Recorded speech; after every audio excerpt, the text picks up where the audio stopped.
बिस्मिल्लाहिर्रहमानिर्रहीम। Exercise 7.1 first year mathematics के लिए हम लोग डिस्कस कर रहे हैं और अपने प्रीवियस लेक्चर में हमने क्वेश्चन नंबर 1 के 3 पार्ट्स जो है वो डिस्कस किए थे और इस लेक्चर में अब हम इब्तदा करेंगे क्वेश्चन 1 के पार्ट 4 की। क्वेश्चन वही है, उसी के पार्ट्स हम डिस्कस कर रहे हैं क्वेश्चन 1 के, और हमसे ये कहा जा रहा है कि prove the following proposition bye mathematical induction for every positive integer n। Last time बहुत डिटेल में डिस्कशन हो चुका है 3 पार्ट्स में।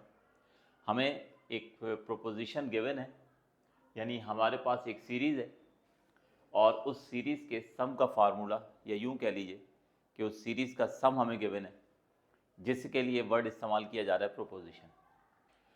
हमें ये साबित करना है इस क्वेश्चन में कि ये जो प्रोपोजिशन है, इससे हम इस सीरीज़ की जितनी टर्म्स का सम निकालना चाहें निकाल सकते हैं।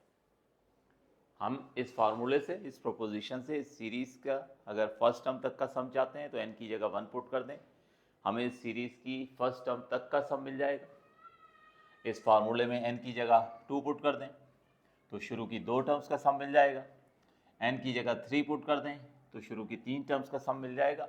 और ये साबित कर देना है कि यहाँ पर हम n की जगह कोई भी पॉजिटिव इंटीजर रखें तो वो हमेशा उसका सम हमें जो है वो मिल जाएगा। अब इस बात को साबित करना है हमने मैथमेटिकल इंडक्शन से। मैथमेटिकल इंडक्शन का प्रिंसिपल क्या है, हमने लास्ट टाइम डिस्कस किया था कि according to the principle of mathematical induction, अगर हम 3 टर्म्स के लिए वर्किंग कर लें, अगर हम 3 टर्म्स के लिए साबित कर दें तो वो जनरलाइज हो जाता है, वो मान लिया जाता है कि वो हर नंबर के लिए, हर नेचुरल नंबर के लिए या हर पॉजिटिव इंटीजर के लिए वो ट्रू है। कौन कौन से नंबर? n इक्वल्स टू 1 के लिए, n इक्वल्स टू k के लिए और n इक्वल्स टू k के लिए। तो उसी सीक्वेंस को, उसी तरतीब को फॉलो करना। तो ये टॉपिक आप जो है बहुत अच्छे से एग्जाम में अटैम्प्ट कर सकते हो। तो तवज्जो से सुनिएगा, हम वर्किंग शुरू करते हैं। हमेशा इब्तदा 1 से होती है। सबसे पहले n इक्वल्स टू 1 के लिए हम वेरीफाई करने जा रहे हैं। क्या तरीका बताया था कि सबसे पहली टर्म जो है आप ये लिख लेंगे, ठीक है, और इधर राइट हैंड साइड पर ये जो फार्मूला है इसमें आप n की जगह 1 पुट करेंगे। तो 2 into 1 minus 1/2 to the power 1। 2 to the power 1, जाहिर है 2 ही होता है, तो 1 फिजिकली लिखने की ज़रूरत नहीं है।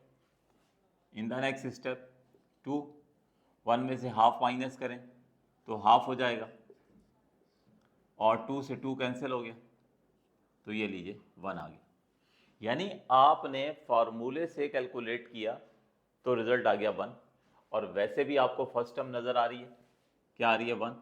यानी यूँ समझ लें कि आपने इस फार्मूले से फर्स्ट टर्म तक का सम निकाला तो 1 आ गया, और वैसे आपने यहाँ से देखा तो फर्स्ट टर्म क्या थी? 1 थी। इसका मतलब ये हुआ कि हमारे पास दोनों रिजल्ट इक्वल आ गए, और दोनों रिजल्ट इक्वल आने का मतलब क्या हुआ कि हमारा प्रोपोजिशन n इक्वल्स टू 1 के लिए ट्रू हो गया। तो which is true?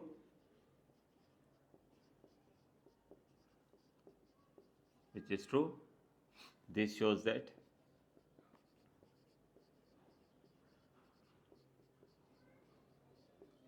the given proposition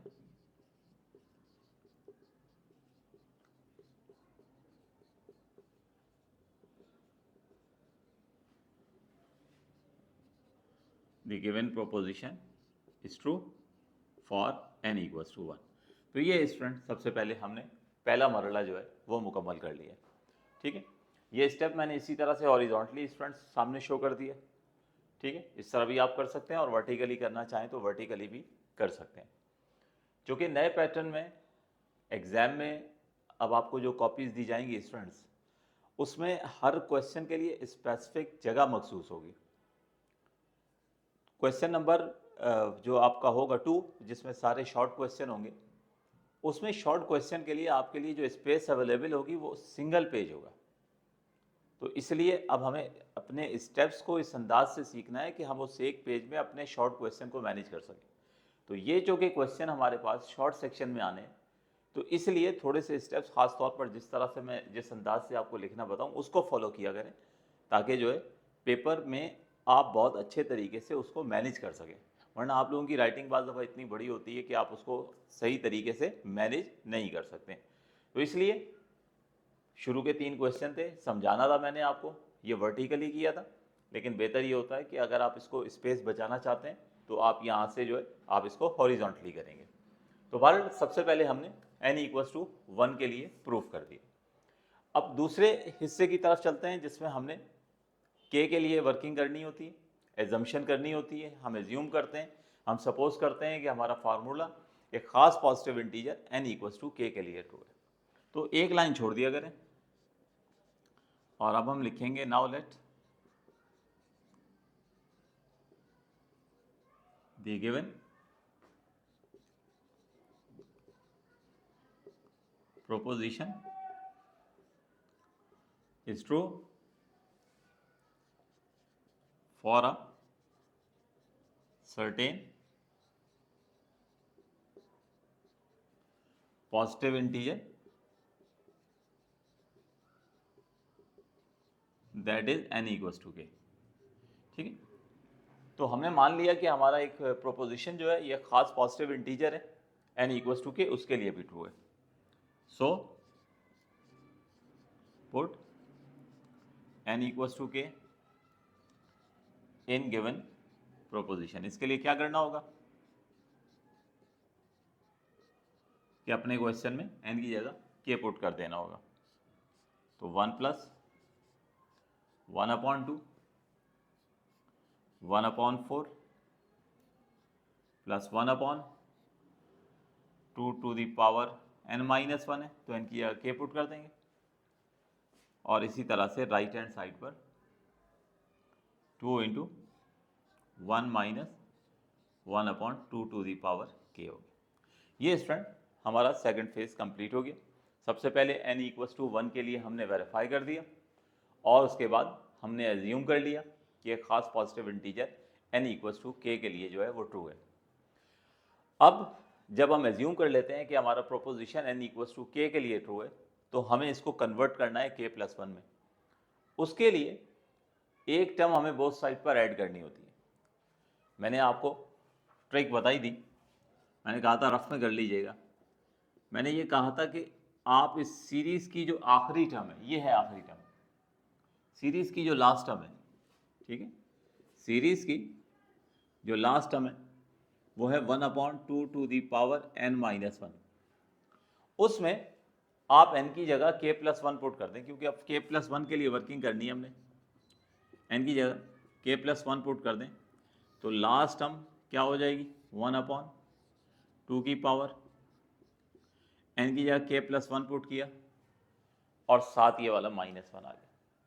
ठीक है, तो ये हमारे पास हो जाएगा। इसको सॉल्व करेंगे 1/2 की पावर k+1 -1 +1 और -1 कैंसिल हो जाएगा। और ये लीजिए, आपको वो टर्म पता चल गई जो आप ऐड कर दें तो आपका जो प्रोपोजिशन है वो k+1 के लिए जो है वो वेरीफाई हो जाएगा। ठीक है, तो नेक्स्ट स्टेप में क्या करना होता है, ऐड करनी होती है वो टर्म, तो हमने डिटरमाइन कर ली। तो ऐड 1/2 की power k on both sides. तो ये हम दोनों तरफ जो है 1/2 की पावर k ऐड कर देंगे।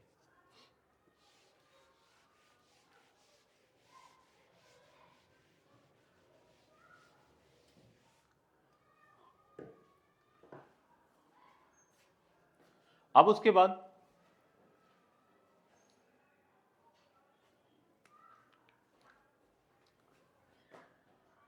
ये हो गया 1 + 1/2 प्लस 1/4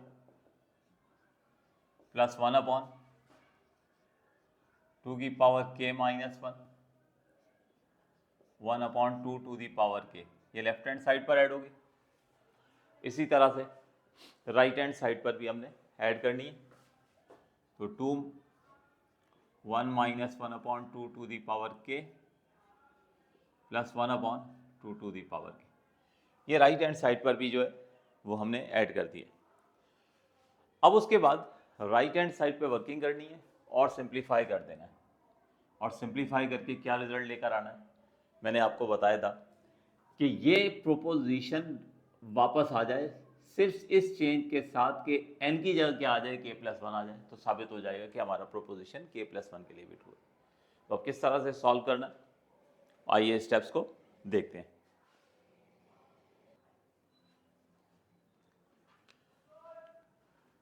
अब राइट हैंड साइड पे वर्किंग करेंगे हम। सबसे पहले ब्रैकेट्स को ओपन कर देंगे, 2 1 2 हो गया, फिर 2 को मल्टीप्लाई कर देंगे हम 1/2 टू दी पावर के, तो ये हो जाएगा 2/2 टू दी पावर के, और ये जो है 1/2 की पावर के एज इट इज आई। नेक्स्ट स्टेप में हम ये 2 जो है एज इट इज लिख देंगे। इन दोनों टर्म में से हम माइनस कॉमन निकाल लेते हैं, इन दोनों टर्म में से हम माइनस कॉमन निकाल लेते हैं, तो ये ब्रैकेट में आ जाएगा 2/2 टू दी पावर के माइनस 1/2 टू दी पावर के आ गया। अब नेक्स्ट स्टेप में हम यहाँ पर इस ब्रैकेट में एलसीएम लेंगे, 2 माइनस एलसीएम होगा तो डिनोमिनेटर आ जाएगा 2 टू दी पावर के, और न्यूमरेटर हो जाएगा हमारे पास 2 - 1, जिसको हम लिख सकते हैं 2 - 1/2 की पावर के। देखिए हमें रिजल्ट का इसमें प्रॉब्लम नहीं होता मैथमेटिकल इंडक्शन के क्वेश्चन में। ये जो प्रोपोजिशन होता है हमें सिर्फ उसमें n की जगह k+1 लाना होता है, यानी यहाँ पर हमें चाहिए n की जगह k+1। यूँ कहिए n की जगह जो है हमें ये चीज़ बनानी है 1 - 1/2 टू दी पावर k+1। तो ज़रा ध्यान से देखें कि आपके पास जो है वो सिर्फ 2 टू दी पावर k मौजूद है डिनोमिनेटर में, डिनोमिनेटर में 2 टू दी पावर k मौजूद है, ये +1 मिसिंग है, यानी यहाँ पर 7 प्रोडक्ट में एक और 2 चाहिए। तो इसको देखकर मैं यहाँ पर एक काम ये करूँगा कि इस स्टेप में स्टूडेंट जो है ये जो 2 की पावर k है, ठीक है, इसे मैं 2 से मल्टीप्लाई एंड डिवाइड कर दूंगा, तो ये हो जाएगा 2 - 1/2 टू दी पावर k, इसे मैंने 2 से मल्टीप्लाई कर दिया और 2 से डिवाइड कर देना। तो अब ये हमारे पास 2 - 2 × 1, ये 2 हो गया, और ये दोनों 2 जब आपस में मल्टीप्लाई होंगे तो बेसिस सेम है तो पावर्स इनकी ऐड हो जाएंगी, ठीक है। इस 2 पर पावर k है और इस 2 पर पावर 1 है, तो ये हो गया 2 की पावर k+1। अब इसके बाद नेक्स्ट स्टेप में मैं यहाँ से न्यूमरेटर से 2 कॉमन निकाल लूँगा, तो हमारा क्वेश्चन जो है ये ऑलमोस्ट एंड हो जाएगा। तो लास्ट स्टेप मैं कर देता हूँ।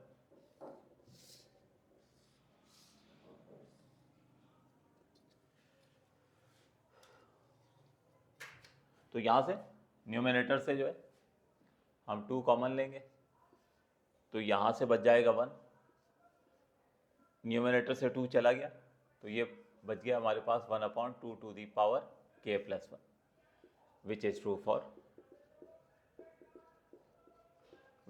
for n equals to k+1। तो ये हमारे पास जो है फाइनली टास्क जो है वो कंप्लीट हो गया। n equals to 1 के लिए जो है वो हमने वेरीफाई किया, n equals to k के लिए हमने एज्यूम किया, और उसके बाद फिर हमने जो है वो नेक्स्ट टर्म के लिए यानी k के बाद जो नेक्स्ट टर्म है वर्किंग की और k+1 के लिए भी प्रूफ कर दिया, ठीक है। एग्जैक्टली पूरा प्रोपोजिशन रिटर्न हो गया, सिर्फ इस चेंज के साथ कि n की जगह क्या आ गया, k+1 आ गया। तो इससे ये बात साबित हुई मैथमेटिकल इंडक्शन की, चूँकि तीनों शराइत पूरी हो गई हैं कि हमारा प्रोपोजिशन जो है वो 1 के लिए भी ट्रू है, k+1 के लिए भी ट्रू है, और k+1 की बुनियाद हमने किस पर रखी थी, एज्यूम किया था हमने k के लिए ट्रू है, तो k+1 का प्रूव हो जाना इस बात की ज़मानत बनेगा कि k के लिए भी ट्रू है। तो जब तीनों 1 के लिए, k के लिए और k+1 के लिए ट्रू हो गए तो हम कह सकते हैं कि हमारा proposition n equals to for all values of n ये ट्रू होगा। ठीक है, तो वो लास्ट की स्टेटमेंट मैं लिख देता हूँ स्टूडेंट्स, आप लोग इसको नोट करना शुरू करें।